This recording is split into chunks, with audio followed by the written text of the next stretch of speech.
오늘은 우리 딸 은지 결혼식 하루 전날이다. 결혼식 준비로 정신이 없어야 할 이 시점에 나는 내 인생 전체를 뒤흔드는 비밀을 알아버렸다. 나는 김현숙, 63살, 평생 한 남자만 바라보고 산 여자다. 그 남자는 내 남편 정태수, 올해 68살.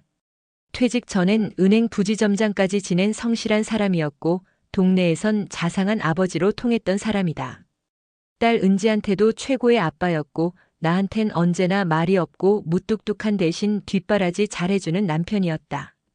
그래서 더더욱 나는 오늘 내가 본 걸 믿을 수 없었다. 며칠 전이었다. 예비 사돈댁에서 결혼 예단을 전하러 오기로 했던 날 남편이 갑자기 장을 본다고 나갔다. 한두 시간 후쯤 은지가 나한테 물었다. 엄마, 아빠 요즘 자주 외출하시지 않아? 뭐 준비하시는 거 있어? 나는 그냥 웃으며 넘겼다. 너 결혼식 준비하려고 바쁘신 거지. 하지만 그날 남편의 휴대폰이 거실 탁자 위에 놓여 있었고 전화가 울렸다. 본능적으로 나는 그걸 집어들었다. 그리고 아주 평범한 여자 이름이 화면에 떴다. 미경. 나는 그게 누군지 몰랐다. 여보세요? 오빠, 왜 안 받아? 오늘 병원 데려가신다면서요. 예진이 열 재봤더니 38.5도예요.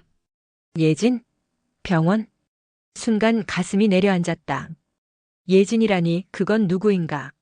나는 말없이 전화를 끊었다. 그날 밤 남편에게 물어보려다가 참았다. 은지가 신랑이랑 데이트하고 들어와 웃으며 아빠 부르는 모습을 보고는 차마 말이 안 나왔다. 그 대신 나는 다음날 몰래 남편의 차량 위치 추적 앱을 켜보았다. 은행 재직 시절에 설치해둔 GPS 앱이 아직도 작동되고 있었던 것이다. 남편의 차는 분당 어느 낡은 빌라 앞에 멈춰 있었다. 그리고 3시간이 넘도록 거기서 움직이지 않았다. 그날 밤 나는 혼자 차를 몰고 분당으로 향했다. 무릎이 떨렸다. 긴장해서 그런 건지 나쁜 예감 때문인지 몰라도 머리가 띵했다.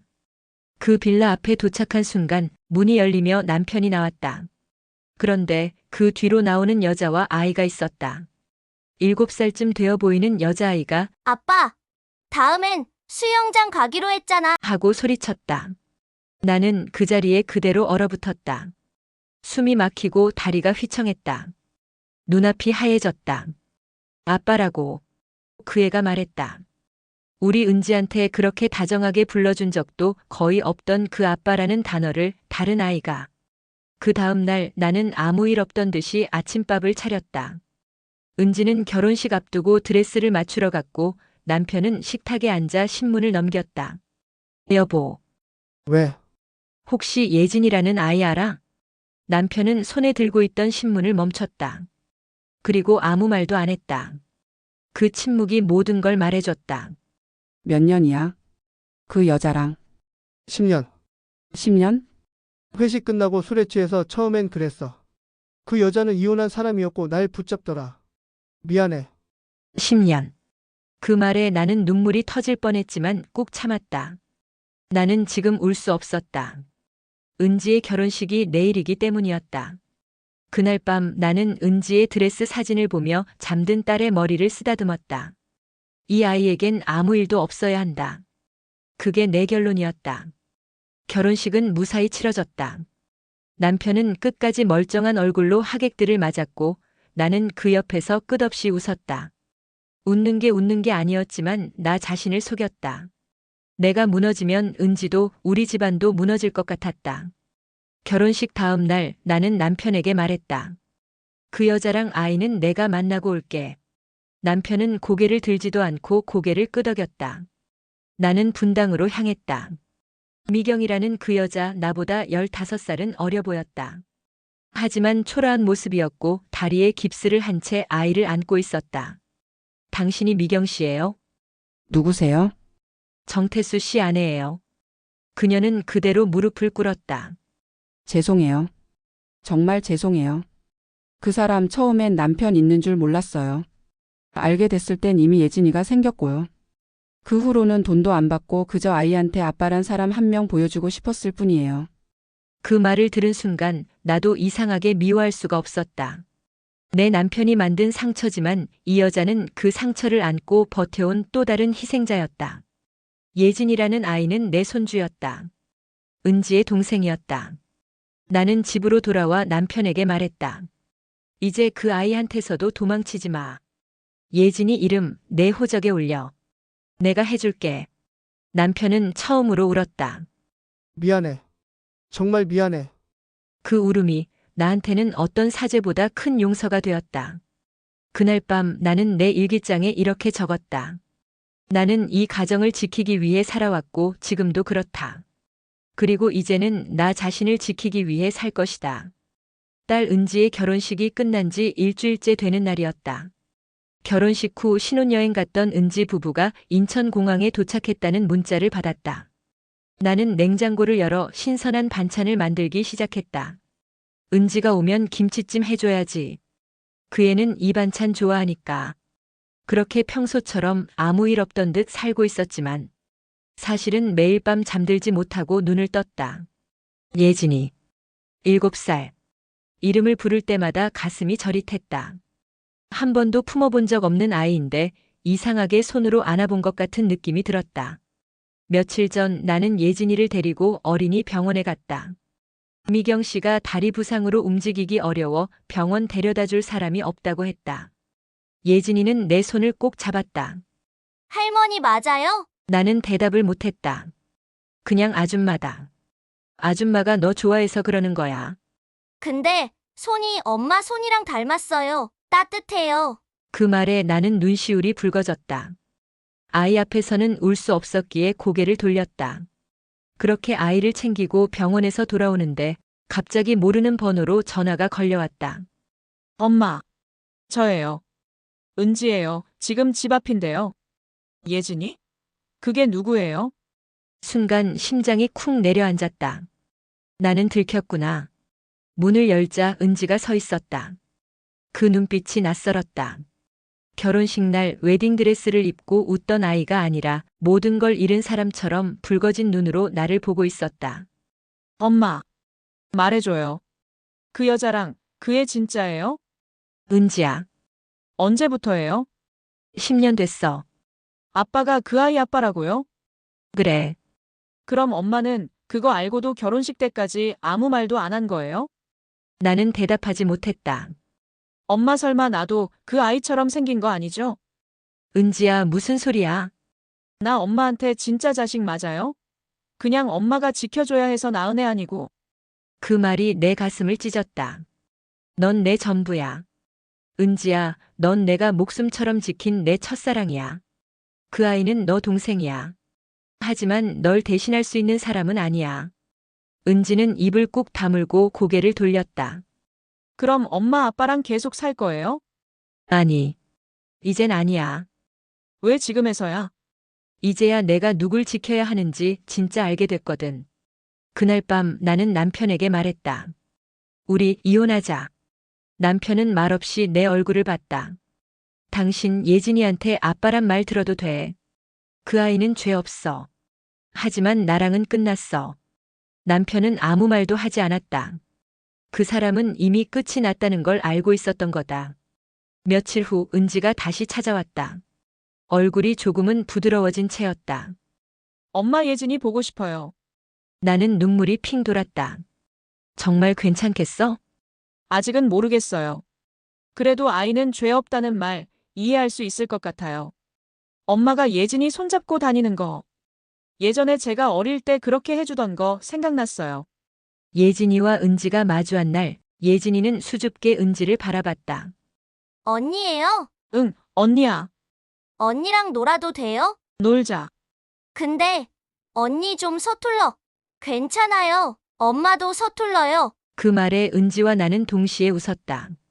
그 웃음 안에 가족이 다시 시작될 수 있다는 희망이 스며들었다. 남편과 이혼한 지 3개월째.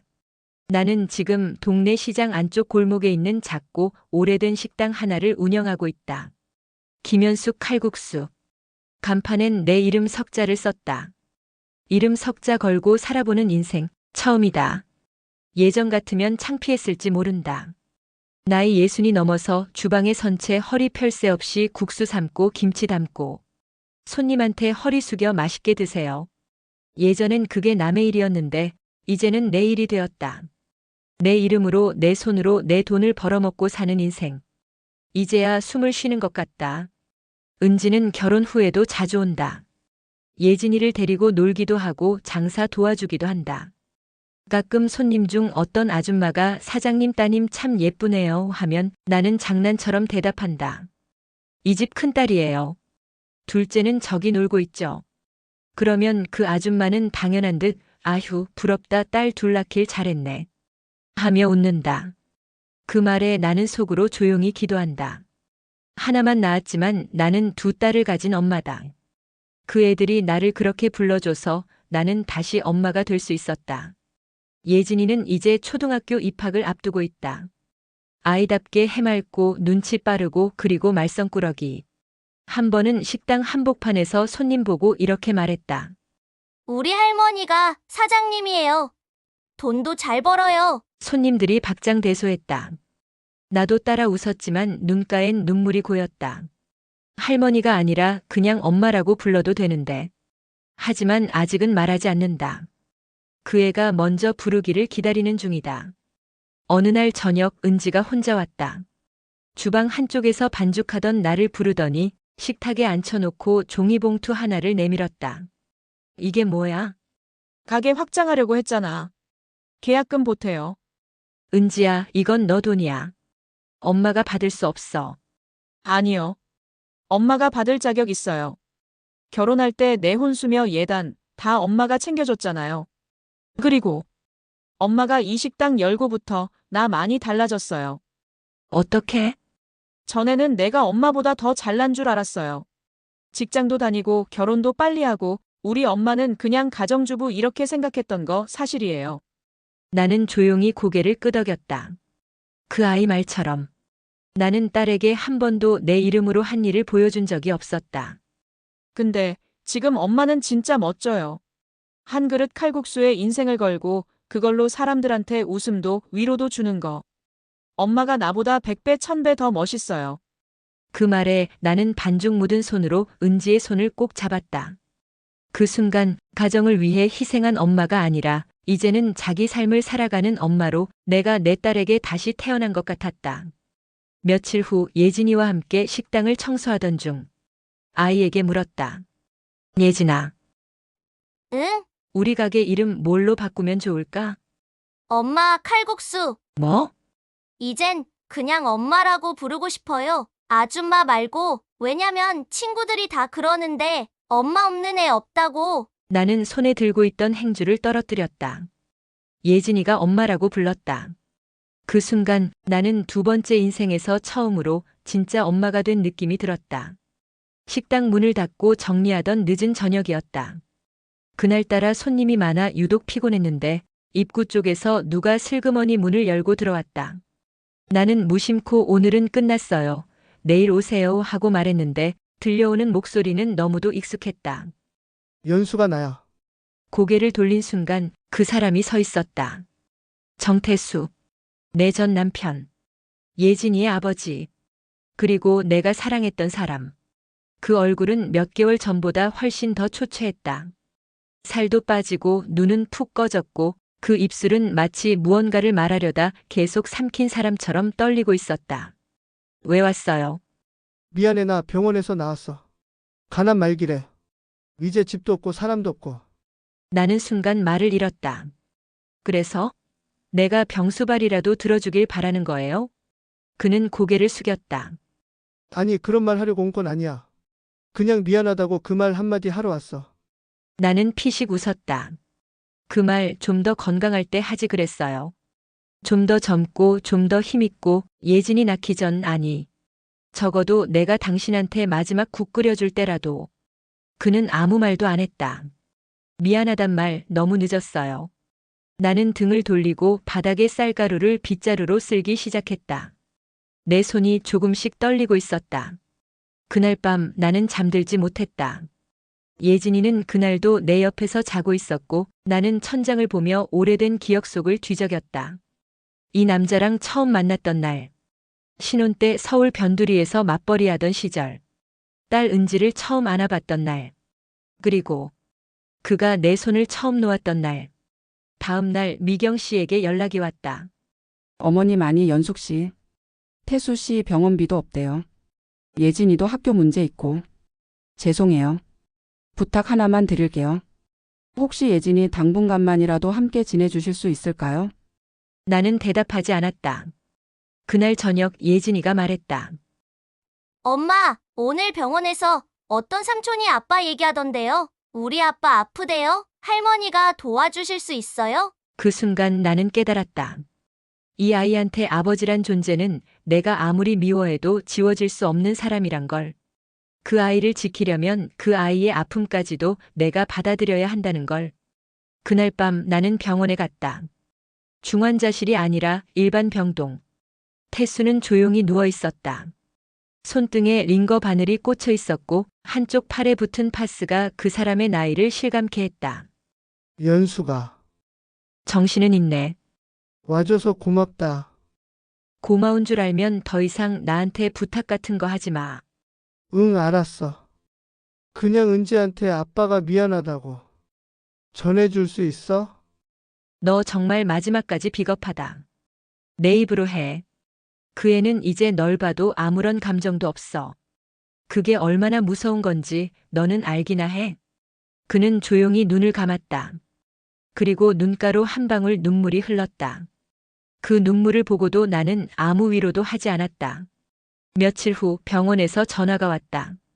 태수가 위독하다는 연락이었다. 나는 병실로 달려갔다. 그리고 내 손을 꼭 잡은 그의 마지막 말은 이것이었다. 고마웠어. 미워해줘서. 그래야 내가 사람이 될 수 있었거든. 나는 울지 않았다. 그 사람을 안 지도 그 사람을 놓은 지도 이미 오래됐으니까. 그날 밤 나는 예진이 손을 잡고 말해줬다. 예진아, 너희 아빠는 하늘나라로 갔어. 하지만 넌 절대 혼자 아니야. 엄마가 있어. 언니가 있어. 그리고 이 세상에서 널 가장 사랑하는 내가 있어. 나는 여권을 꺼내 들었다. 그것도 30년 전에 찍은 내 여권. 사진 속에 나는 지금보다 20kg는 더 말랐고 눈에 생기가 있었다. 그때는 딸 은지가 갓 돌을 지났고 남편과 처음으로 해외여행을 계획하던 시절이었다. 하지만 그 여행은 결국 취소됐다. 태수가 직장 일 때문에 못 간다고 했고 나는 괜찮아 다음에 가자며 웃었다. 그 다음은 한 번도 오지 않았다. 나는 63살 김연숙. 이제 그 다음을 지금 만들기로 했다. 가게는 잠시 닫았다. 벽에 메모를 붙였다. 일주일간 쉽니다. 사장 김연숙, 드디어 여행 갑니다. 은지와 예진이는 공항까지 나를 데려다 줬다. 엄마, 진짜 괜찮겠어요? 비행기 혼자 타는 거 처음이잖아요. 괜찮지. 엄마는 인생이라는 비행기도 혼자 다 몰고 살아왔는걸. 예진이는 초등학교 책가방을 맨 채 말했다. 엄마, 사진 많이 찍어줘요. 그리고 나중에 같이 가요. 엄마 없는 한 주는 너무 길 것 같으니까. 나는 웃으며 아이의 볼에 입을 맞췄다. 너 없는 한 주도 나한텐 길 거야. 그러니까 매일 잘 자라고 톡 보내줘. 공항의 활주로는 넓었다.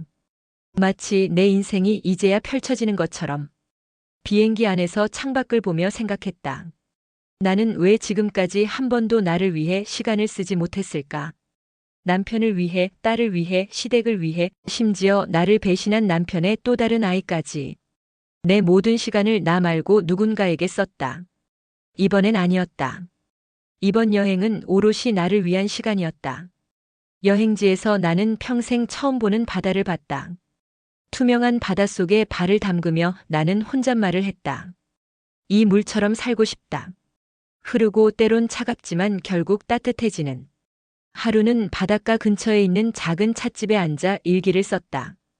그리고 편지를 썼다. 받는 사람은 나 자신이었다. 연수가 고생 많았다. 사랑도 미움도 책임도 다 너였고 다 너여서 버텼고 다 너여서 견뎠다. 이제는 내가 내 손을 잡아줘야 해. 너무 오래 남의 손만 붙들고 살았잖아. 인생 후반전은 아무도 아닌 나를 위해.